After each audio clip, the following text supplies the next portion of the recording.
एक गांव में एक आलसी आदमी रहता था। वो कुछ काम धाम नहीं करता था, बस दिन भर निचला बैठकर सोचता रहता था कि किसी तरह कुछ खाने को मिल जाए। एक दिन वो यूं ही घूमते घूमते आम के एक बाग में पहुंच गया। वहां रसीले आमों से लदे कई पेड़ थे। रसीले आम देख उसके मुंह में पानी आ गया और आम तोड़ने वो एक पेड़ पर चढ़ गया। लेकिन जैसे ही वो पेड़ पर चढ़ा, बाग का मालिक वहां आ पहुंचा। बाग के मालिक को देख आलसी आदमी डर गया और जैसे तैसे पेड़ से उतरकर वहां से भाग खड़ा हुआ। भागते भागते वो गांव के बाहर स्थित जंगल में जा पहुंचा। वो बुरी तरह से थक गया था, इसलिए एक पेड़ के नीचे बैठकर सुस्ताने लगा। तभी उसकी नजर एक लोमड़ी पर पड़ी।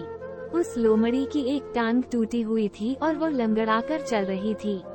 लोमड़ी को देख आलसी आदमी सोचने लगा कि ऐसी हालत में भी इस जंगली जानवरों से भरे जंगल में ये लोमड़ी बच कैसे गई?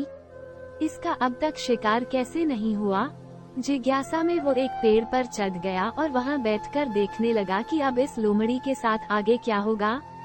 कुछ ही पल बीते थे कि पूरा जंगल शेर की भयंकर दहाड़ से गूंज उठा, जिसे सुनकर सारे जानवर डरकर भागने लगे। लेकिन लोमड़ी अपनी टूटी टांग के साथ भाग नहीं सकती थी। वह वहीं खड़ी रही। शेर लोमड़ी के पास आने लगा। आलसी आदमी ने सोचा कि अब शेर लोमड़ी को मारकर खा जाएगा, लेकिन आगे जो हुआ वो कुछ अजीब था। शेर लोमड़ी के पास पहुंचकर खड़ा हो गया। उसके मुंह में मांस का एक टुकड़ा था, जिसे उसने लोमड़ी के सामने गिरा दिया। लोमड़ी इत्मीनान से मांस के उस टुकड़े को खाने लगी। थोड़ी देर बाद शेर वहां से चला गया। ये घटना देख आलसी आदमी सोचने लगा कि भगवान सच में सर्वैसवा है।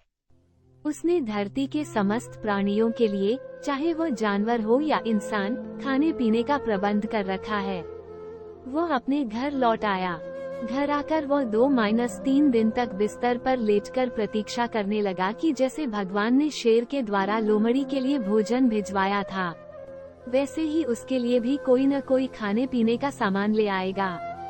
लेकिन ऐसा कुछ नहीं हुआ। भूख से उसकी हालात खराब होने लगी। आखिरकार उसे घर से बाहर निकलना ही पड़ा। घर के बाहर उसे एक पेड़ के नीचे बैठे हुए बाबा दिखाई पड़े। वो उनके पास गया और जंगल का सारा वृतांत सुनाते हुए बोला, बाबा जी, भगवान मेरे साथ ऐसा क्यों कर रहे हैं? उनके पास जानवरों के लिए भोजन का प्रबंध है, लेकिन इंसानों के लिए नहीं। बाबा जी ने उत्तर दिया, बेटा, ऐसी बात नहीं है। भगवान के पास सारे प्रबंध है, दूसरों की तरह तुम्हारे लिए भी। लेकिन बात यह है कि वे तुम्हें लोमड़ी नहीं, शेर बनाना चाहते हैं। मोरल, हम सबके भीतर क्षमताओं का असीम भंडार है, बस अपनी अज्ञानतावश हम उन्हें पहचान नहीं पाते और स्वयं को कमतर समझकर दूसरों की सहायता की प्रतीक्षा करते रहते हैं। स्वयं की क्षमता पहचानिए, दूसरों की सहायता की प्रतीक्षा मत करिए। इतने सक्षम बनिए कि आप दूसरों की सहायता कर सकें।